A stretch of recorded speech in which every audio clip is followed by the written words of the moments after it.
Well,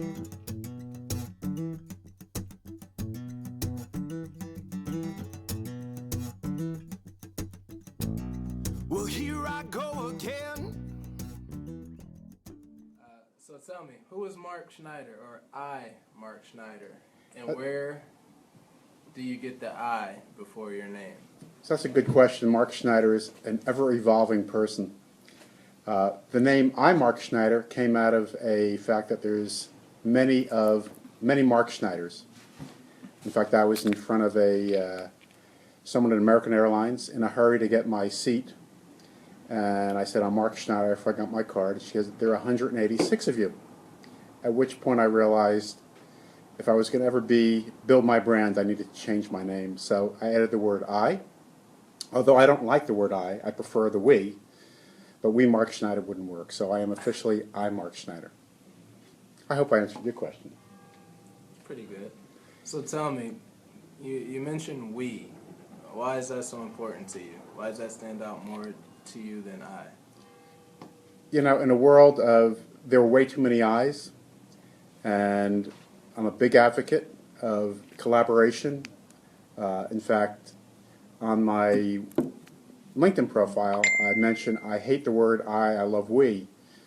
And it's the more people can do things together, I think the more fun you have, but just as important, the more productive you will be. So I'm a we man, not an I man, although I'm my Mark Schneider. Very good.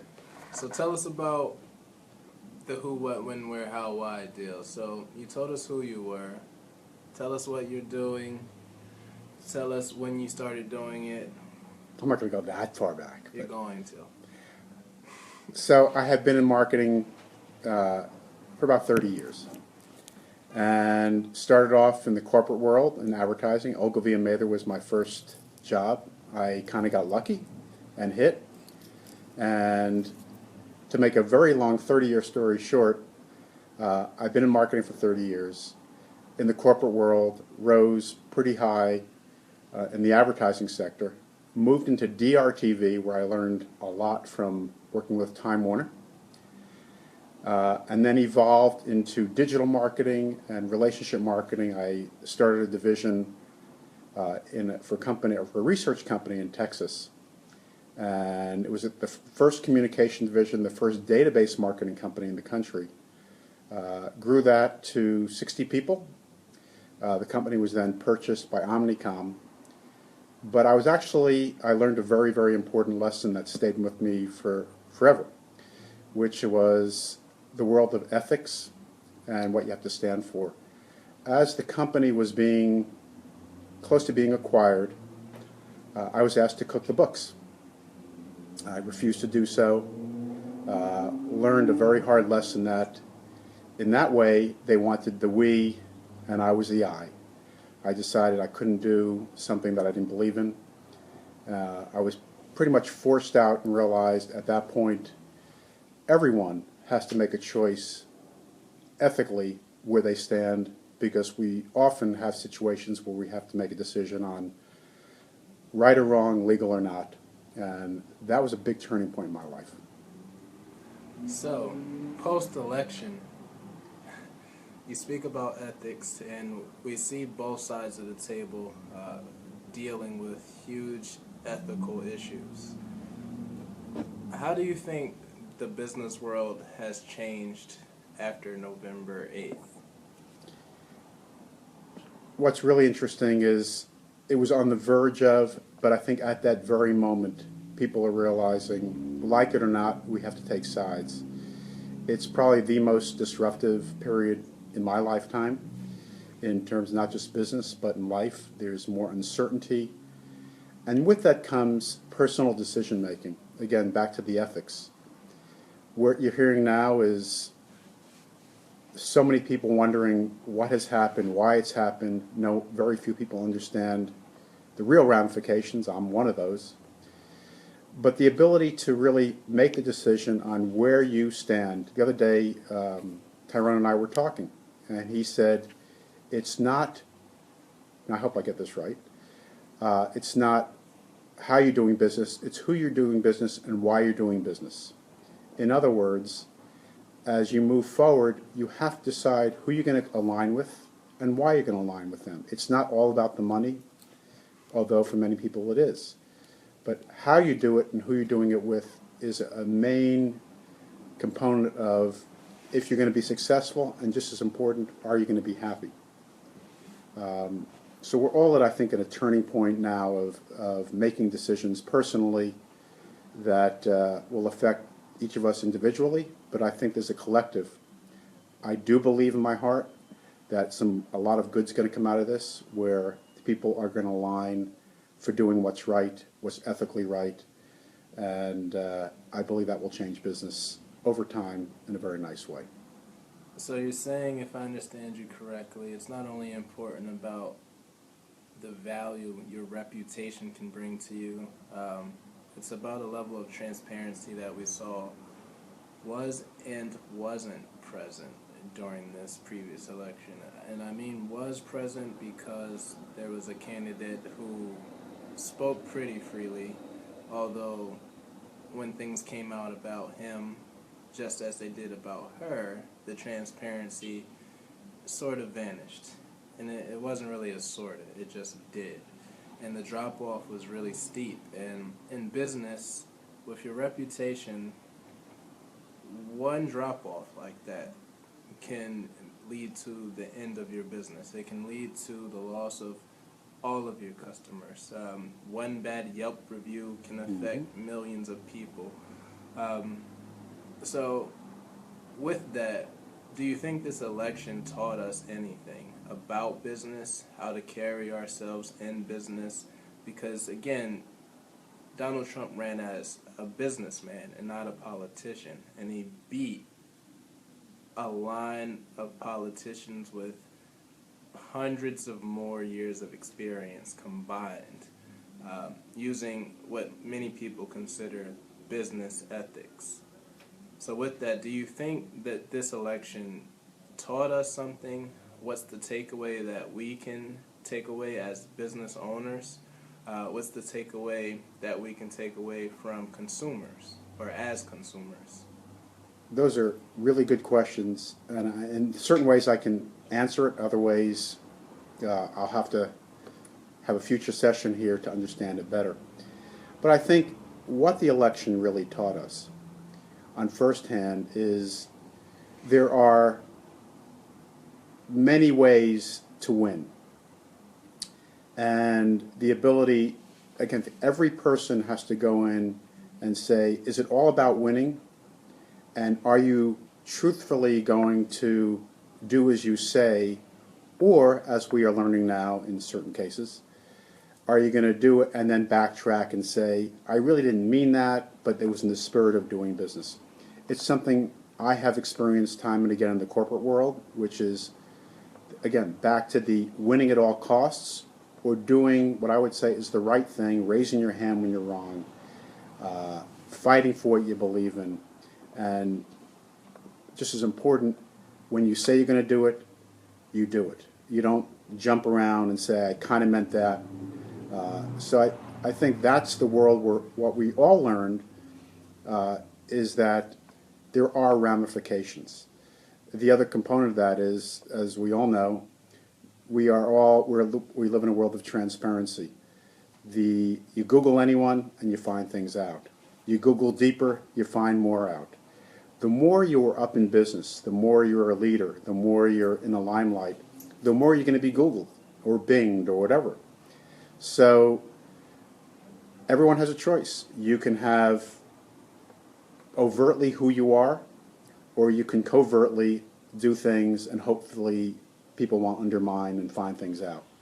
That's a choice we all have to make, and I think that's what the election's really showing us of, in a world of transparency, are there ramifications for saying the right thing or the wrong thing? Are there ramifications for going way overboard and doing things that are unethical because it's in the spirit of business? Did I answer your question, or? You did, and it sounds like it also transfers into your personal and professional philosophy of business and life.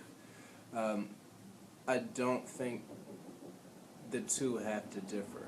I think if you're able to live morally upright and display good character, Yes.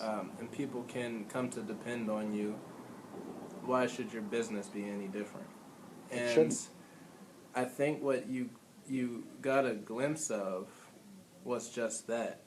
There were two sides to each equation, Yes. as I'll call it, and it was very hard to decipher who you were voting for based on the four sides that you were presented with two candidates. Excuse me. And in some instances, it seemed like it might have been 6 to 8 sides. It just may have been, a mirror room full of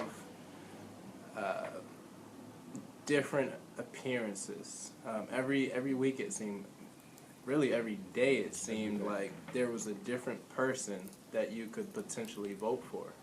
And in business, you've run across this several times, and I've run across it in the way of, fortunately, not business partners. I've been really fortunate to be able to vet some really good people in my life, and I'm really fortunate, and I understand that I'm really fortunate in that. And you're good at it. Well, I appreciate that. But I have seen it in people that I have worked with. Rather, what I'm describing wasn't actually directed to me, it was directed to clients. And I've also seen the client piece, not that I've had a bad client either, I've been fortunate again, but I've seen behavior, sort of the two-faced behavior, towards certain entities. For example, if I'm working with a business owner and they have an issue with a few people or this organization, and they come back to me and they say, well, I didn't like this, or this person was that, or what have you, I would instantly say, I don't want to hear that, because not only is that not how you project in front of that person, which that's authenticity, you projecting that to me is creating a bias in my mind that I don't want or deserve. It doesn't give me an opportunity if I haven't met that person. Right. It doesn't give me the best opportunity that I could have to approach them with the level of respect that they deserved based on my meeting with them. Because your experience isn't my experience and often will never be. Good for you. And so that's one thing I learned, maybe more than anything, is that even in these sort of two-way, three-way, four-way instances, it is up to you to make your own judgment, and being influenced in any way doesn't do you any favors. And so, tie in this business with the election because a businessman won the election, I just think I personally can remove my opinions of the election and just base what is going to happen as far as my feelings on what does happen. And obviously, when things start happening, it's a little harder to say, well, yeah, this sucks or this is great, but you're giving that clean slate, so to speak. And I use the word clean slate because when I worked in a therapist or counselor position with people coming in with mental illness, I would get a pamphlet of papers, maybe literally this thick, and I was supposed to read those things. It was their entire history, it was who they were, what they were doing, and the medications they're on, the jails they've been in, and, whatever. After the very first one of those that I read, I never read another one again because I understood that it was creating a bias. Yes. No matter how hard I tried to fight it, it was creating a bias. And maybe they just had a bad day on the day of these evaluations. Maybe they were having a string of bad days. We've all had those things. Or the stress of the actual Absolutely. session. and we don't even know how they got to take those sessions. Correct. They could have been forced into it. Yes. Whatever the case is, it wasn't up to me to be biased and then judge them based on those pieces of paper. It was only up to me to accept them for who they were that day and what they presented to me that day and beyond. And that's the way it is in business. That's the way I am learning to look at the election. But more specifically in business, because you can go to those same reviews and 10 people say this place sucked and 100 people say it didn't. Right. Who are you going to believe? Well, now you're probably more apt to say, well, maybe I just want to experience it for myself. And I've been in that buying decision more often than not. There's always outliers. Yes. And what I had learned just from that experience is that not only can't you base your judgment on a few people, you have to understand what those few people were actually wanting. Right. You know, it may have been one piece of 55 pieces that they were unhappy about and that they're complaining about, but there's no clarity. They're just saying, this part that was important to me wasn't up to par. And so I learned to look at things like that more often than not. But I also look at your expertise in marketing. I see that as more important to bridge those gaps and create that clarity with purposeful intent, because it's very important to create the entire picture for people so that those 10 Yelp reviewers who aren't happy with this one part can't have that. Right. The sum of the parts is the whole in a good marketing scheme. So could you describe for us what a good marketing message or statement entails? How do you come up with it? And again, how do you create such a cohesive message that if a person says, I don't like this product, it means they don't like this product and not a segment of the product. How can you shore that up in what you do, like I said, in messaging and your statements and your images? What's sort of your best practices for that? So to begin, I'm going to jump back and then move forward. When you refer to Yelp and everything, and the election, and this is an important point, not everyone speaks up. There's a segment that talks. The majority don't. They don't do reviews. You sit there, you ponder, you make judgments, you share that with your friends.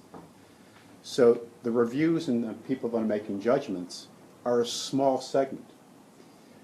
And going back to the election, there has been reports that despite the pundits who said it was an overwhelming victory for Hillary, others, like Donald Trump and his entourage, supposedly knew that behind the scenes there were many, many, many people, not the majority, but enough to change the vote, and he knew he was going to win.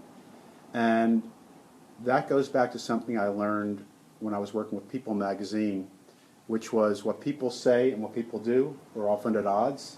People don't want to share necessarily that they read People magazine. There used to be a saying, no one reads People, but it's the biggest selling magazine on earth. People were embarrassed to say they read it. There were many people here who didn't say that who they were going to vote for, or if they did, what they did was actually very different. So it's very important not just to look in total in your marketing of those that are speaking loudly and those that are just doing. Often there's a lot of negative people.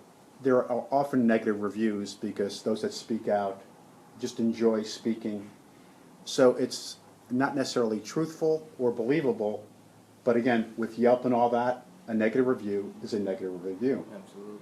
So to answer your question, one of the things that every marketer needs to know is, number one, you can't please everyone. that is an impossible thing. And you will get negative statements. You will get negative reviews. In the world of marketing today and the way technology works, your competitor can be putting some of those reviews out there. It's just the state of the world today that if you're doing really well, you're probably going to have more negativity through jealousy or through expectations that are very great.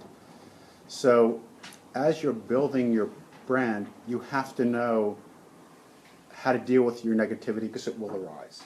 Absolutely. That can be having technology that relates to reviews.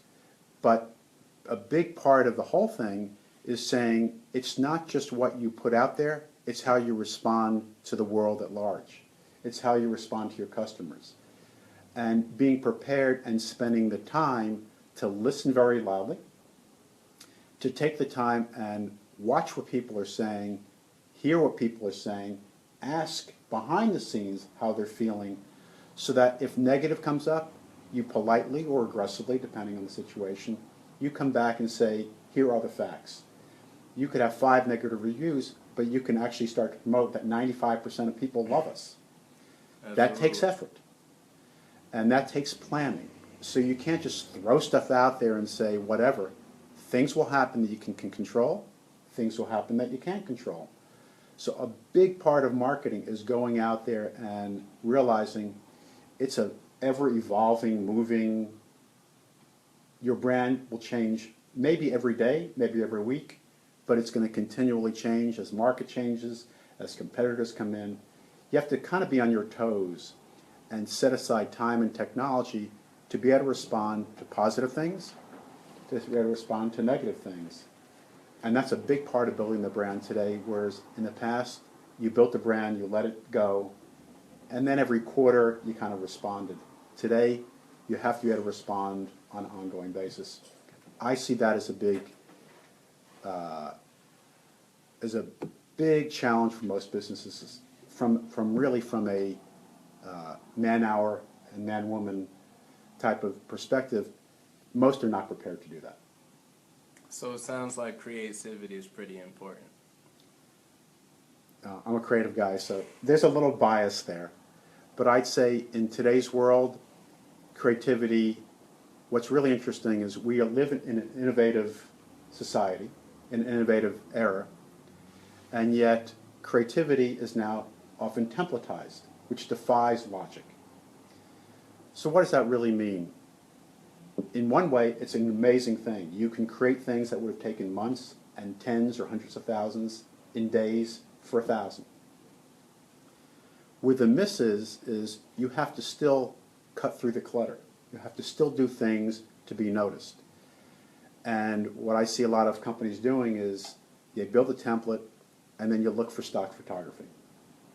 And in a hurry to do it, the idea is just find a person that's 38 years old and do it in 2 minutes.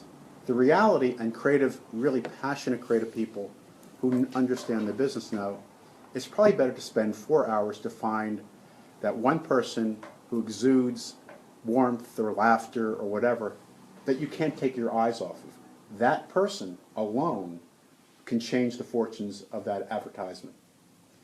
The other component there is a headline's not just a headline. Headlines drive newspapers to sales. They definitely drove the elections. Spending time crafting a headline is critical to success. There's a lot of data out there about it, but I can say the way I was taught classic marketing, I would often write 500 headlines before we settled on one. That could take weeks. Now people are asking, do it in 2 hours. Does that make sense? In certain cases, yes, but if you're really trying to build your brand, especially if you're building your brand with a pretty of a tight budget, work really hard to build those components that make people do everything they can to fall in love with your brand. That takes work, but it pays off over and over and over again. Absolutely. You mentioned the word success. Do you have a formula for success? I have a weird formula, so I'm going to say it slowly. It's called the wow, now, bow, how, cow. and let me explain what that is. Wow is the wow factor. Wow, I want it. Not wow, that is cool, although that's part of it. I want that product, I want that magazine, I want that offer, I want to find out more about that company. The now is, in a world of today, now or never, the now is that sense of urgency. You have to do something with an offer or something that makes people act or react now, not tomorrow. So wow, the wow factor, now, act now. Bow is your credibility. Take about, name drop, use testimonials, do and show things that make people say, wow, they really are a credible, honest, well, not necessarily honest, they're a credible company that I'm going to consider. The how is a demo. Show and tell. Show how something works. Explain how it works. Make sure that that magic is understood, because the more you explain it, if someone's interested, the more prone they will be to do it. And the cow is keep milking it. So that means doing enough things, nurturing, and doing the little things, because it takes 8, 10, 15, 20 touch points to really start to go from maybe to a probably to a yes. Absolutely. So it's that repeated cycle. If you build your brand on those 5 things, again, the wow, now, thou, how, cow, I even can't remember it. If you build your campaign with those components in mind, you will have a very fluid campaign. Now, not every touch point needs it, but your campaign needs every one of those components. That's pretty prolific.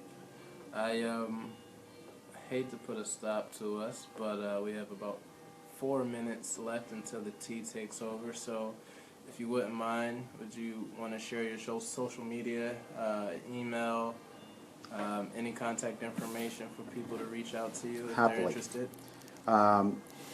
Go to Mark at the CIAgency.com. That's Mark at the CIAgency.com. I also have another company called the Ex-Exec, so you can reach me at Mark at the Ex-Exec.com. Again, Mark at the CIAgency.com, so it's THECI, the word agency.com. I hope you had a good time. Feel free to call me, debate with me. Well, here I go again. I'd love to talk. I'm staring right back in the mirror as if I can change where I've been.